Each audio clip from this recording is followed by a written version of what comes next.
Ravens-Chiefs, unless I'm looking at this slate, Ravens-Chiefs is probably I said Eagles-Rams. It lived up to it. I'm going to say Ravens-Chiefs is the one. It's the most intriguing one because it's impossible to believe that these teams are 1-2 and that one of them will be 1-3 after all is said and done. I'm going to give you my thoughts on this one here. This is what each team needs to do to not be 1-3 to start the season, to get a win that would be very meaningful from both. I think way more meaningful, though, for the Kansas City side of things, given how their season has started, what the rest of the AFC West and those Chargers have looked like. So with the Chiefs, underdogs at Arrowhead, for the second time this year, what is happening? This is what needs to happen. Patrick Mahomes cannot be your leading freaking rusher again. I can't believe I said that in week 1 in Brazil, and I can't believe it's happened every week since. He leads all quarterbacks. Lamar's game is running. Why do you have more rushing yards than Lamar? You should not. The Ravens D-line decimated by injuries. I was texting Cal. I was texting Hamilton about this yesterday. BK already out. He's got a neck thing. That's a huge loss. Pretty much everyone is on the injury report. And if there was ever a time, an opportunity to get Isiah Pacheco, going, ! It's here against a Ravens defense that inexplicably, I guess with these injuries, they're 30th against the run. I know it sounds weird when you have Mahomes at quarterback. I don't know if getting into like a back-and-forth fireworks show, high-scoring passing situation with the Ravens, I don't know if that's how I want this to go, especially with these, you don't have Rasheed, all of that. Chew the clock. Chew some clock, Kansas City.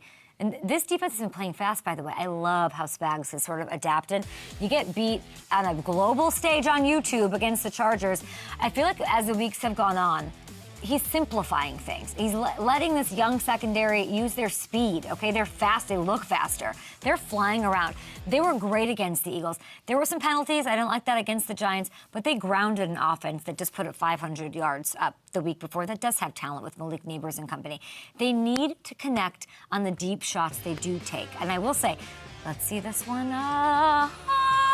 It's starting to look like Xavier Worthy and Jalen Royals will play. We need that.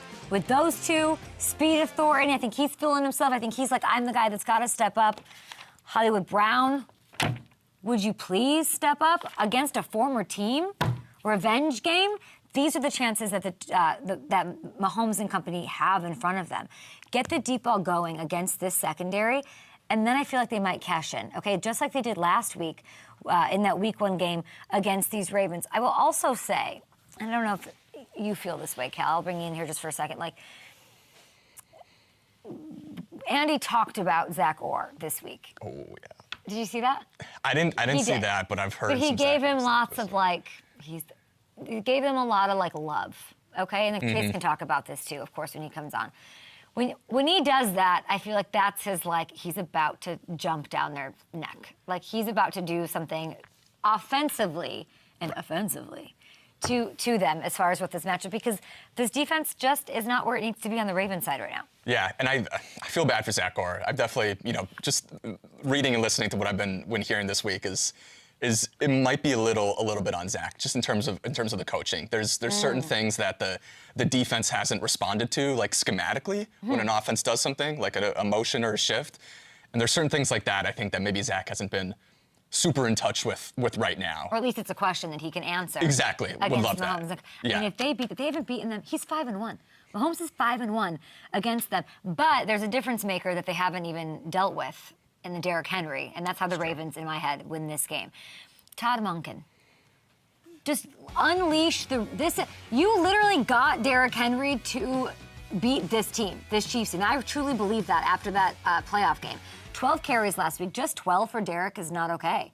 11 the week before. 13 last year when they played the Chiefs. You didn't really truly unleash him. And you need to do that to get yourself this win and slay what has been your personal boogeyman, your dragon here. The fallout from that AFC Championship game to Kansas City brought Derrick Henry to you. If he doesn't have at least 20 carries, I'm not only losing my mind, I think you're losing this game to Kansas City at Arrowhead. I really do. And Roquan, on the other side of the Ravens ball, he needs to be Roquan. Tough outing last week. Weird. Division game, I get it, whatever. Listen, I know he's as good as it gets at the linebacker spot. He needs to show it. First team All-Pro, 3 years now in Baltimore. All those guys banged up on the line. Somebody has to stop the bleeding. Mahomes wants to make you bleed. That's it. Someone needs to make sure that he does not run wild. No one better equipped to do that than him. Him singularly at, the guy wearing number 10 out there who can be a nightmare. Harbaugh, Lamar, I would just say this. If they want to win, they got to stay aggressive throughout the game. No lead ever safe, of course, with Mahomes. I would stay away from a shootout. Both sides should. Being conservative, never the way, though, to beat Kansas City. Go out there, take swings. Go out there, take that game. Okay, no playing not to lose vibes. So those are my thoughts.